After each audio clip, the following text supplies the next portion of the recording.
नमस्कार। आप देख रहे हैं SCN 21 न्यूज। आइए देखते हैं आज की ताजा खबरें।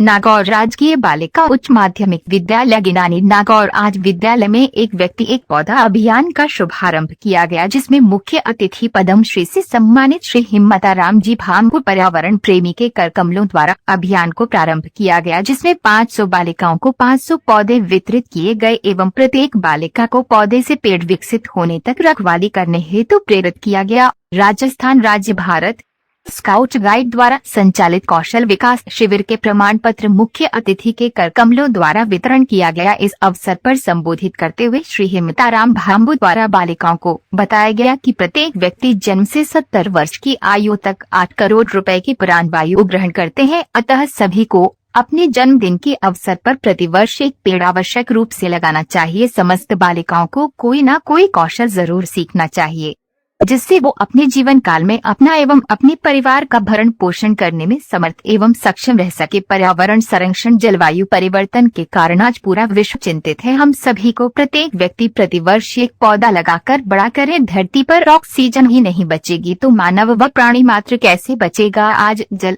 जंगल, जमीन, जैविक जलवायु को रोकना होगा। आज का मानव प्रकृति के साथ खिलवाड़ कर रहा है। धरती पर अरण्य संस्कृति को खत्म कर डाला। हमारे पुराने परंपरा में देव वनोरण गोचर आदि का संरक्षण करते वन्य प्राणियों के लिए बसेरा बना रहता है। राजा महाराजा भी देव वनोरण रखते हैं। आज अहंकार के शिकार पर बैठकर मानव ने धरती को खोखला कर डाला है। जंगल, पहाड़, नदी, नाले सारे के सारे खोखले कर दिए हैं, जिससे प्रकृति का भारी खिलवाड़ हुआ है। कोरोना काल में ऑक्सीजन नहीं मिलने के कारण कई जवानों को अपना जीवन गंवाना पड़ा। ऑक्सीजन का एक ही विकल्प पेड़ है। आज से 570 वर्ष पहले नागौर की धरती पर गुरुवार जम्भेश्वर भगवान ने अवतार लेकर 29 नियमों की आचार संहिता बनाई थी, जिसमें भी पेड़ों को बचाने वे मूक वन्य जीवन को बचाने का सर्वश्रेष्ठ नियम था, जिसने उनके नियम पालन करने वाली मां अमृता देवी को अगुवाई में जोधपुर के पास खेजड़ली बलिदान में पेड़ों को बचाने के लिए 363 शहीदों में अपना सिर कटवा दिया था।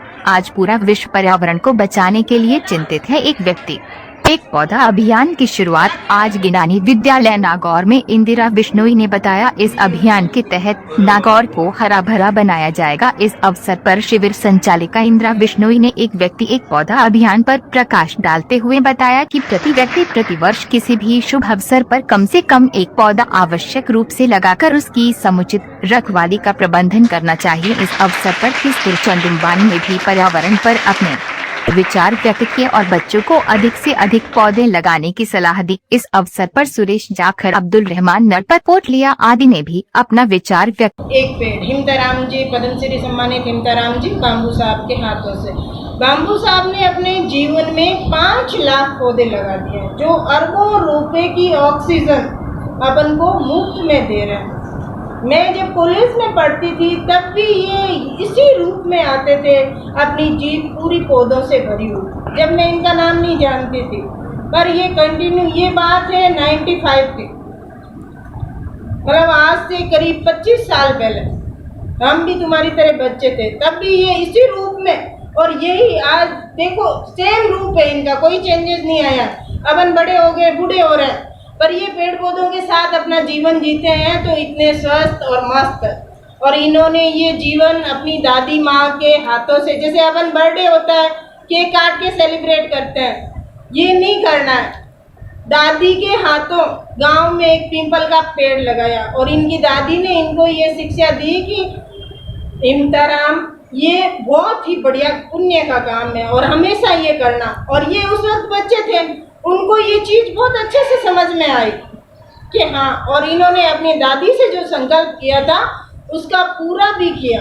आज अपने राजस्थान में ही नहीं बल्कि पर्यावरण की जहाँ भी बात आती है, पद्मश्री सम्मानित हिम्मताराम जी भांबू सर को बुला के, गवर्नमेंट इनसे बुला के कार्यशालाएं करवाती है। पूछते हैं कि इन्होंने हरिमा में अपना खेत है, उसमें बहुत अच्छा एक पर्यावरण को लेके पेड़ पौधे लगा के प्रोजेक्ट विकसित किया, और जो विदेशों से भी लोग यहाँ पे इनके आके पूछते हैं कि आप ये कार्य कैसे कर रहे हो।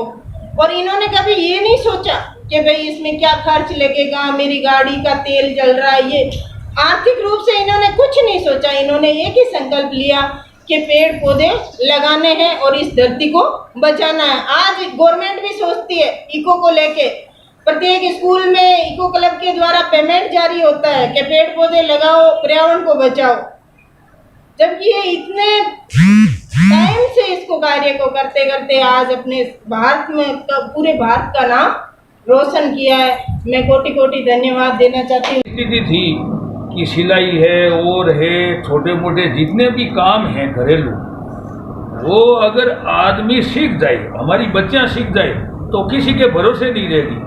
अगर आज सिलाई का काम है, अगर कोई बच्ची सीख गई तो 100, 200, 300 रुपये वो आराम से कमा सकती है, अपना जीवन आराम से गुजार सकती है। एक मशीन का 3000, 4000 रुपये लगते हैं, आराम से अपना काम कर सकती है। तो इसलिए सबसे पहला काम है आप हुनर सीखो, कुछ न कुछ करके सीखो। केवल एक पढ़ाई के भरोसे ही मत रहो कि भाई हमारी नौकरी लगेगी, नौकरी का कोई भरोसा नहीं है। आज भारत में 140 करोड़ के लगभग जनसंख्या पहुंच गई है, धीरे धीरे बढ़ोतरी हो रही है और नौकरियों की कमी आ रही है धीरे धीरे। तो ठीक है, अब क्या है कि जैसे आप इतने हो तो इतने में से अगर 2-3 नौकरी लग जाए, 5 लग जाए, 7 लग जाए, 10 लग जाए, बट सभी का तो संभव नहीं है। इसलिए हुनर जरूरी है। अगर किसी को हुनर सीख लिया, कोई काम हो, कई तरह के काम है, देखो बड़ी है, पापड़ है, बनाना करना और करना, कोई चीज है देखिए सिलाई करना, कोई कसीदा निकालना और कई तरह के। तो ये जो छुट्टियों में जो ये हमारी सिस्टर ने आपको जो ये काम सिखाया, ये एक बहुत बड़ा अमूल्य काम था आपके जीवन की नई दिशा बदलने का और नया रास्ता मिलने का, कि इससे आप कुछ न कुछ, देखो कई तरह की जो छोटे छोटे उद्योग धंधे हैं। लोग पहले हमारे लोग थे गरीब गांव में बुजुर्ग आदमी, वो क्या करते थे, कोई सिलाई करते थे, कोई कुछ और करते थे, कोई चीज जो कपड़े बुनते थे, कपड़े बनाते थे, ऊन के कपड़े बुनते थे, ऊन को काटते थे, ऊन को सुलझाते थे और कुछ करते थे। कई तरह के हुनर है। आज वो सारे के सारे बड़ी बड़ी एजेंसियां, बड़ी बड़ी फैक्ट्रियों में चले गए, तो इसलिए हम तो बेकार हो गए।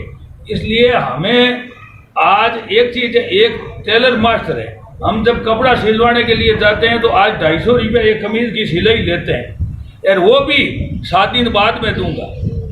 क्यों 7 दिन ये क्यों लगे कि भाई हमारे पास बहुत काम है। तो इसलिए बहुत काम आ रहा है।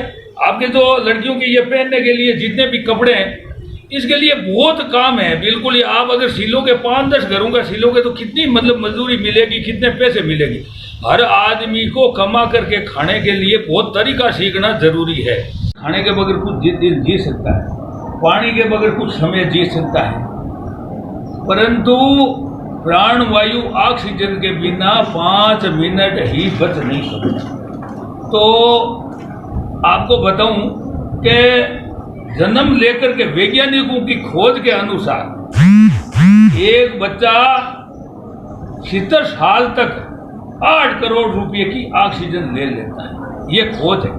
अब 8 करोड़ रुपए की ऑक्सीजन कहाँ से आएगी अगर आप पौधे ही नहीं लगाओगे, पेड़ ही नहीं लगाओगे, पौधों को बड़ा नहीं करोगे, पर्यावरण की रक्षा नहीं करोगे, तो ये ऑक्सीजन कहाँ से आएगी। तो अगर ये जो ऑक्सीजन के लिए अपन ने ऐसा काम नहीं किया, पेड़ पौधे नहीं लगाए,